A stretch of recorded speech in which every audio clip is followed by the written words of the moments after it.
Assalamualaikum warahmatullahi wabarakatuh. Kam jirtan kabajamtoota fi jaalatamtoota channel jarra mobile appike arras barumsa ajaa'ibaan qabadde sirbe akkuma khadabare wajjin ilaalle hojii dabarsine arragaa waan ajaa'ibaa waa immoo irratti gaa dhimma immoo guutuu waliin qabadde isin dhufe turtiin hojii godha nafu hanga dhumaatti hordofaadha turtiin hojii godha. Hayyagaa walti deebineeti gaa kan jirru jalqaba irratti gaa aappii immoo jawani qabna immoo irra seennaa. Ega imo rasenne boda imo ntanya kono imo light yo tade imo light ido tuka gubbarra idon sita garsar tona hoggata kaf klik nu gotu ega nan boda ido sitting getu tona kono ni garta jadi ada ido nan rota kaf nu gotu ega nan boda malle ido sitting getu ido ni garta jadi ada sitting getu rota kaf malle debstu ega debste boda imo account sitting geti ala khana sendo itu hayyaga asirratti gaamma kuno nambarii jirachuu feetaatti yen nambarii jirachuu feena nani ani gaamma waan jirachuu fedhiniif isin amma nambarii jirachuu lakkoofsa jirachuu feetan lakkoofsa asirratti jirattu jechuudha. Sarja kanatti gootanii iddoo kanarra sarja kana gootanii lakkoofsa isiniifiddi lakkoofsa itti guurratanii jechuudha lakkoofsa feetan. Hayyaga kanatti lakkoofsa ittiin guurre akkana goonee ittiin guurre booda iddoo tanarratti eega lakkoofsa guurreen booda iddoo pion number itu la cosa gurre boda itu rajana tuina asrat ga kodi number khana simti kodi number khana tiga jitu har khana number ayirte derta itu hayya ga asrat debne delete imo account khana te kana tuina boda la cosa to kha aske safra basu veto imo de khaisa la cosa basu veto ni basta itu sara la cosa basu veto ni tu gurde la cosa ferra ku veto la cosa ferra itu blog guru veto asrat baraisati ferra delete goda itu hayyaga eegalati toyne boda register account information bakka dorati gatsuneti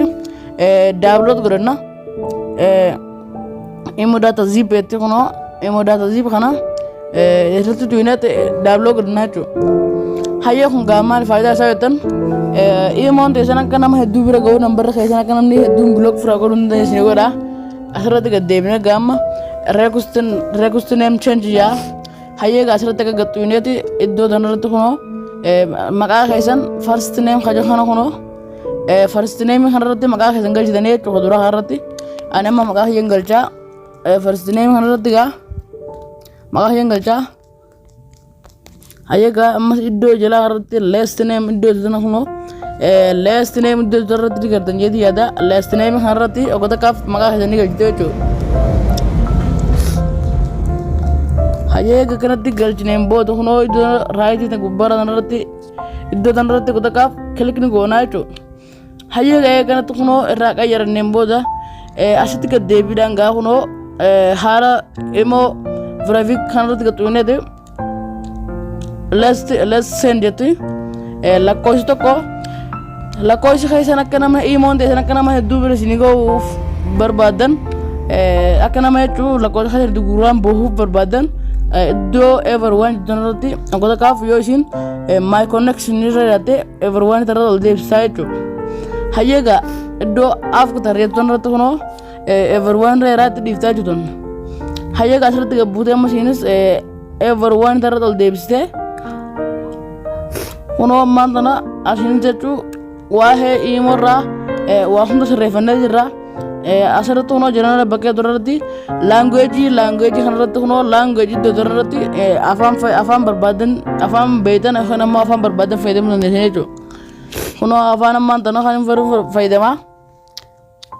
asaratu no ma afan english fadran kabani english farana taw english farana kabon tef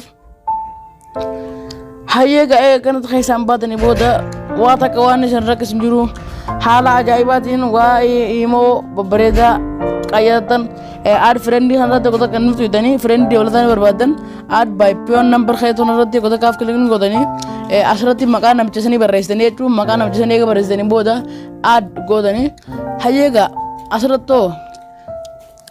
ko nama add godu fedu nama add godu fedu sarra add godachacho hayyaga asrato hono block contact hanarate blocked contacts bakka donarati nama blog goru fedu aske sa bafte blog goda chu hayyaga barumsu khayna khara khana fakat waay mo wana jayba hanga kabade sini debut wassalamu alaikum warahmatullahi wabarakatuh